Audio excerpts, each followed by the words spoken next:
Hello everyone, as been said in the last video, production experiences can be gained by understanding in details of tools components we're using. So in today's video, we'll continue exploring the requirement that is usually comes along with RestClient is retry mechanisms. When talking about retry in Spring ecosystem, we can right away think of Spring Retry project. But does it a really good fit? Let's go ahead and find out together. Because we don't want this video last too long, so we only discuss about Spring Retry in this part.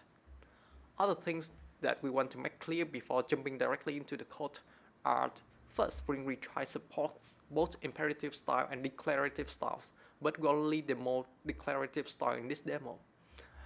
The second, there are two types of retry: stateless retry and stateful retry. Stateless retry when no transaction needed, usually with a simple request call with a REST client, REST template, or even HTTP client internal. This is usually along with the annotation retryable. Meanwhile, stateful retries when transaction needed, usually in database update with Hibernate, and this is usually used along with the annotation secret record. Seeing we're going to use Spring Retry and RestClient, we're going to stick with stateless retry in this repo. So if you're still interested in these steps, let's go. We will start at start.spring.io. Here we're going to choose Gradle, Java, Spring Boot version 3.2.5, and we'll name the repo Spring Retry demo using Java 21 and only web dependencies in it. Then let's download and unzip it. So here I already opened it with my IntelliJ. So as you can see in build of Gradle, we only have one Spring Boot starter web, so it's a web dependency. Okay, then let's back to our readme. And to enable Retryable, then we need to first add dependencies. So we need to add dependency for Spring Retries and AOP dependency in our runtime class as well. Okay, then reload Gradle. Okay, let's back to what we need to do next. So, and then we need to add an annotation enable retry in one of our configuration class. And here we're going to add it directly to our Spring Boot application. Enable retries. Okay, from retry annotations. And with enable retries, it's actually import the retry configurations for us. And in the retry configurations, it's going to create an annotation aware retry operations interceptor as a AOP advised, and this interceptor works as an entry point for processing retries of our methods. Okay, let's go to the last part. Then this is optional, but for our demo purpose, then we're going to add it to bring a log to our console. Then I would like to bring log related to retry to our console. Here more detailed trace. Okay, and that's it. With this being said, then we already enable retries in our project. Okay, so let's start create our method. So let's create a retryable method. So we will create this one class. Okay. And then in this class, we're going to have one method and hello, right? So we have hello method, and in hello method, we just simply block the hello at a timestamp. So it's our current times, and using the datetime until that we already put here. So it just basically convert the zone datetime to string for us. Okay. You can take a look at the GitHub repository. Okay, let's back to. So basically now we have our hello method annotated with retryable. Okay, let me again. Then let's call it from our application runner. So let's copy this one and application, put it here. So in the application runners, we auto write a hello server client.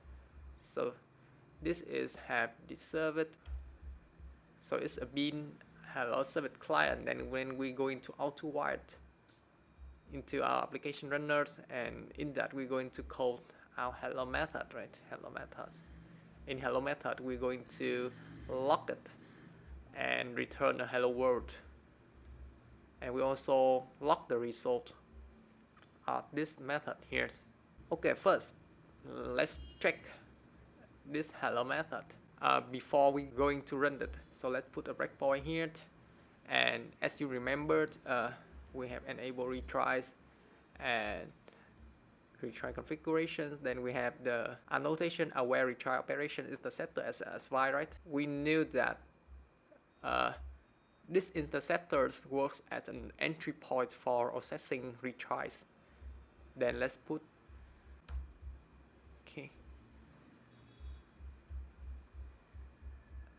okay, let's put a breakpoint in the invoke of this interceptor. Okay, let's run application.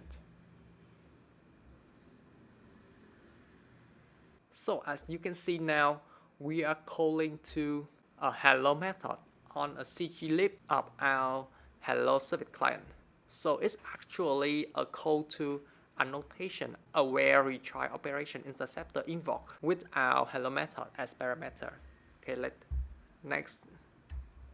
Then you see this is the invoke method, and this invocation is actually our method, right?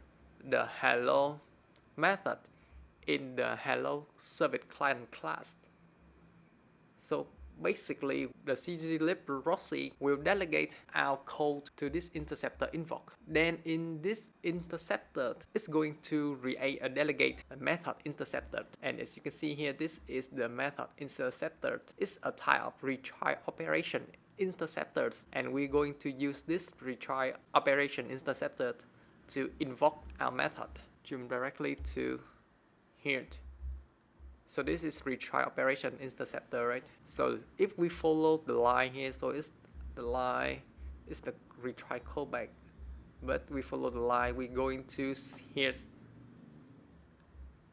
and then we can see that this using the retry operation, and this retry operation is actually a retry template. Let's move to it. Go to retry. Since we don't have any recovered method yet, then it's going to use the retry operation, the retry template with the retry callback only. Okay, and the retry callback, here's we define the retry callback here, and in retry callback we have a do retry method, and in do retry method actually we're calling the invocation, this our method, to proceed, right? So basically this calling I'll actually try here. Okay, so our method do proceed is going to this block. Okay, let's back to our retry operation intercepted. So we here, then the next step should go here, right? Night, and then we're going to our method and we're going to proceed it. Then it should go to the hello service client hello method. Okay, next. Then you see, so now we go into hello method, and this one we bring the log and return hello world. That's it. Okay, let's delete all the thing here and then go.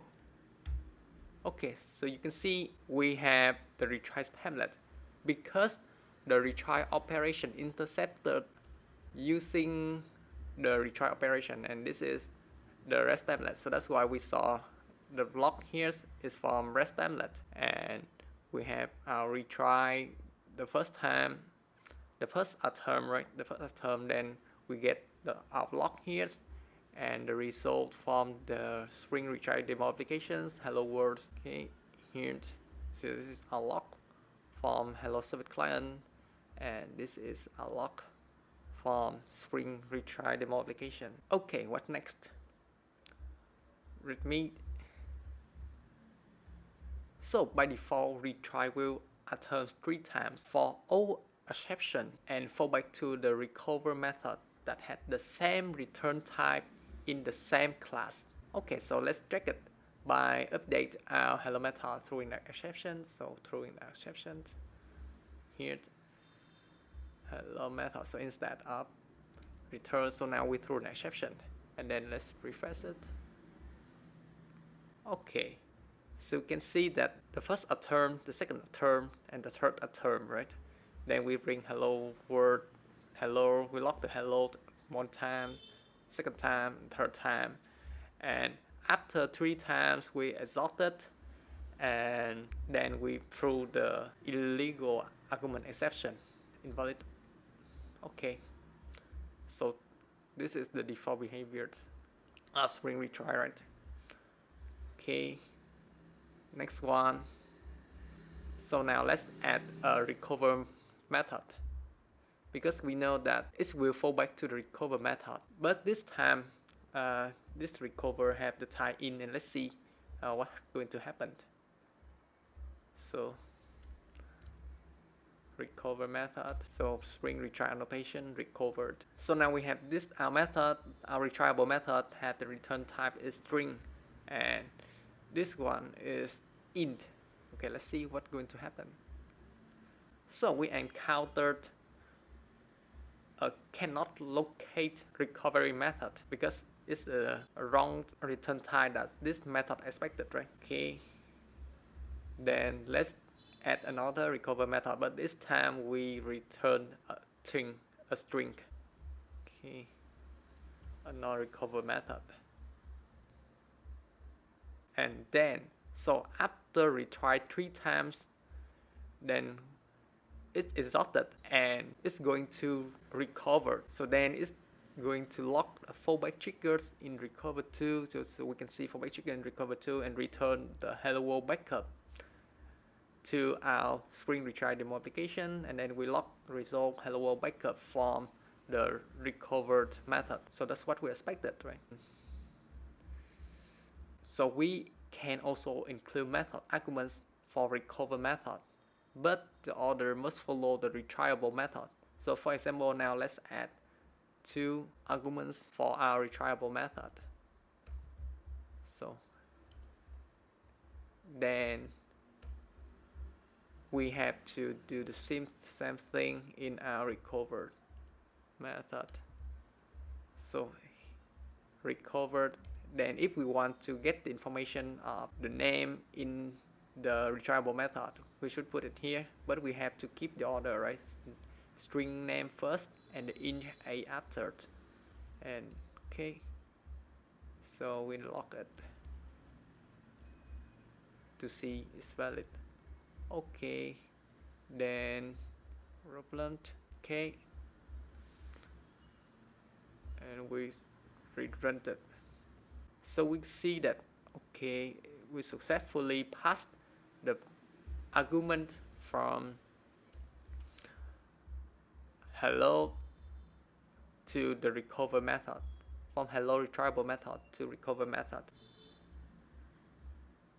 So if we want to refer to the exception of a retryable method in recover method, we can also add it as the first argument of the recover method. For example, runtime exception, right? We know that our method going to through the illegal argument exception, then we can add the illegal argument exception here, or maybe the runtime exception is enough. Okay, so it should be appear here, and then we're going to lock it to make sure everything will work well. Okay, let's see. So we see now we have a fallback triggered, name, age, and we can also cache the exception. So the exception, illegal argument exception, right? So this is the illegal argument exception that we throw in the retryable method. So the good practice here is always explicitly declare a recover method for retryable methods. So then we can use the recover here in retryable to explicitly detect. Okay, so basically, using the default one and no one knows, this method will fall back to what a recover method. Then we better explicitly declare directly. So we want this hello method fall back to the recover2 method, and then we repair the same return type and our argument in the valid order. Okay, let's go ahead and move on to the next one. handle exceptions. Here we can specify which exception we'd like to retry or not by retry for or no retry for respectively. For example, we don't want to retry for illegal argument exception since it's not a retryable exception, right? So then we can use no retry for.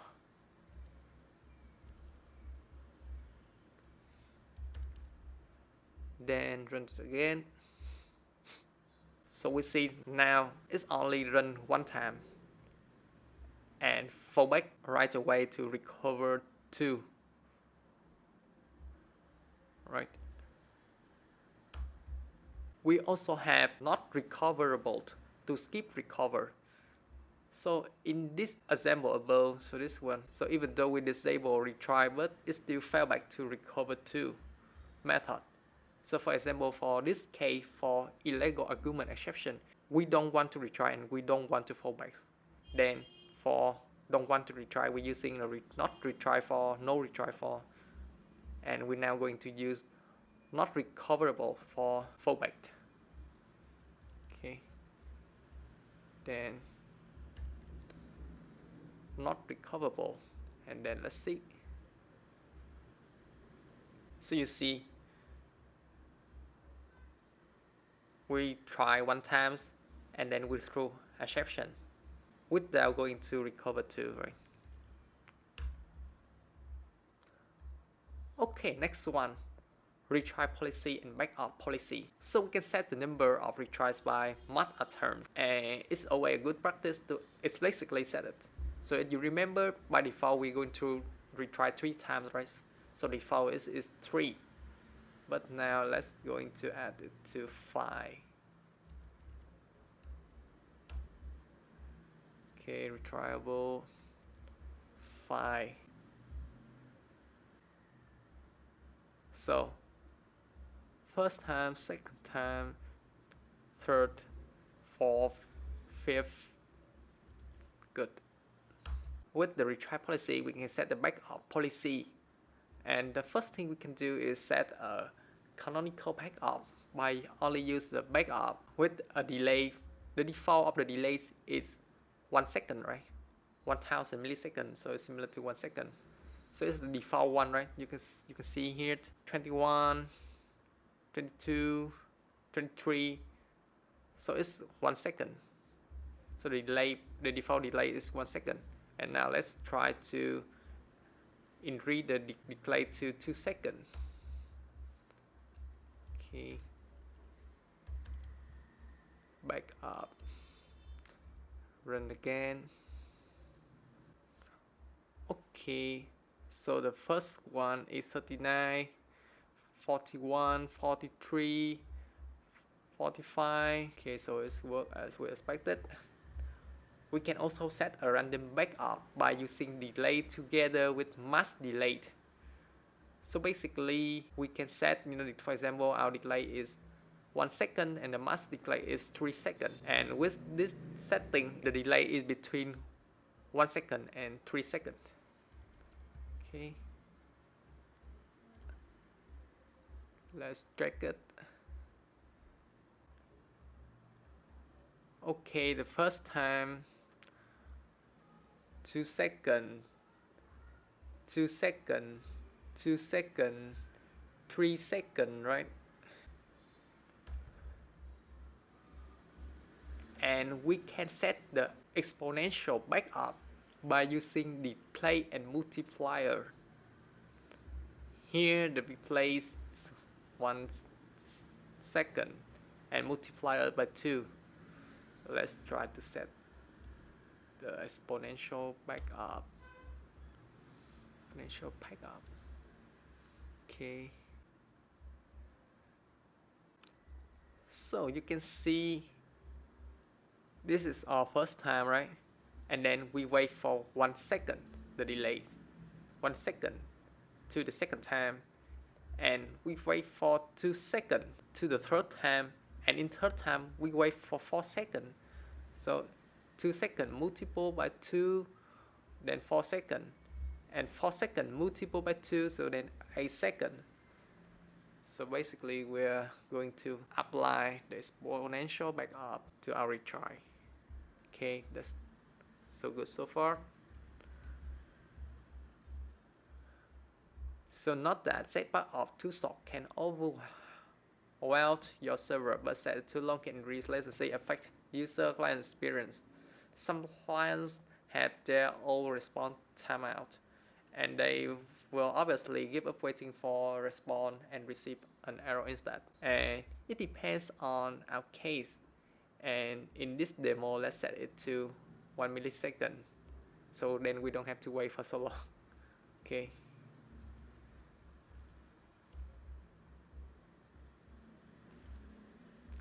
Okay, then return it again.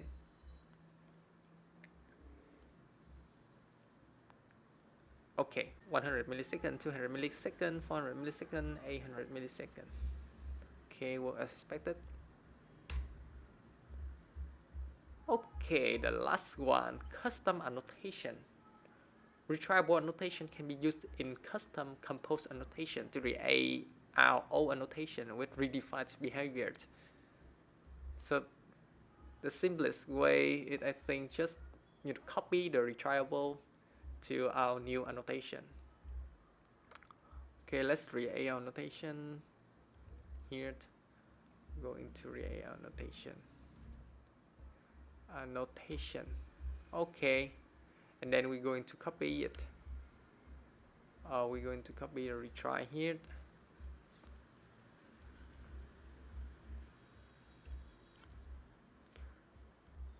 So you see, so our retry annotation is for both method and class. So you can use our retry annotation in class level as well.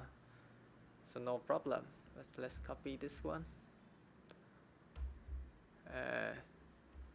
Okay.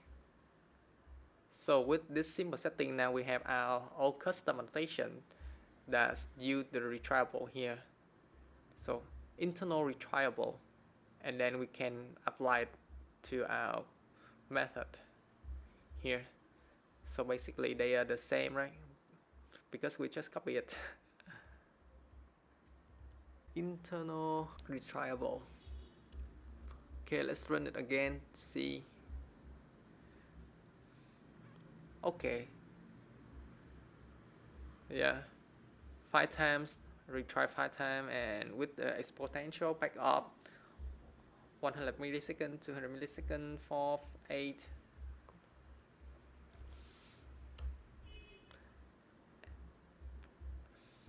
Okay, we apply it. And yeah, but with that simple setting, we cannot use all the field of the retryable. So remember, in retryable we have recover, interceptor, loss of all the fields, right? But if we use internal retryable, our custom annotation, we have no other option, nothing, no suggestion. We only have our default setting like the math atters and the backoff. Okay, so if we want to have all the fields as we going to have in retryable, then back to here. So for example, we would like to use recovered and no retry for, then we have to list down it into our internal retryable, recovered, no retry for, right? So for example, we would like to have this field, use this field. Okay, let's go to our retryable, then recover. I'm going to copy it here, back, not retry for, right? No retry for. Then we're going to copy it. Need to copy the alias as well. Okay, so alias, annotation, retryable, and field, right? I don't remember, attribute. Okay, attribute, retry for. So this retry for is going to be applied in the retryable retry for. Okay, and no retry for. no retry for, and the same for our recovered.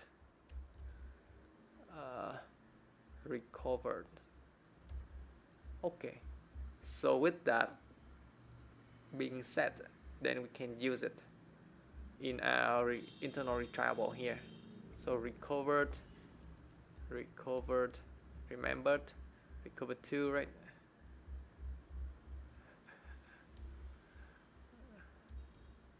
So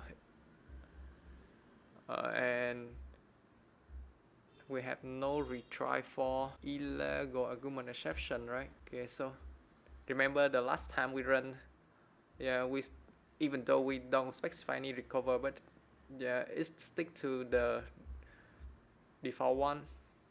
But now we don't want to retry for that one, so this time it's not going to have the second time, third time, for example, only one time. Okay, yes, one time. Let's run one time and fall back to our recovered 2 as we explicitly declare here. Okay, so good so far. Okay, Legos. And remember that we can create as many custom retry notation as we want for its purpose. For example, we want another, like RestClient retryable for our service clients methods that's use RestClient, right? Then we can create another notation, RestClient retryable, and then we can feel free to add it to our here RestClient retryable, for example. So it's the benefit of create a custom retry. Okay, for all the features like listeners, expression, runtime configs, you can refer to the reference at the end of this readme. Actually, this one, Spring Retry GitHub repository. Alright, well, that's pretty much just for this video. I hope you get something out of it. Thank you so much for taking your time watching this video and the series. And as always, see you next time. Happy coding!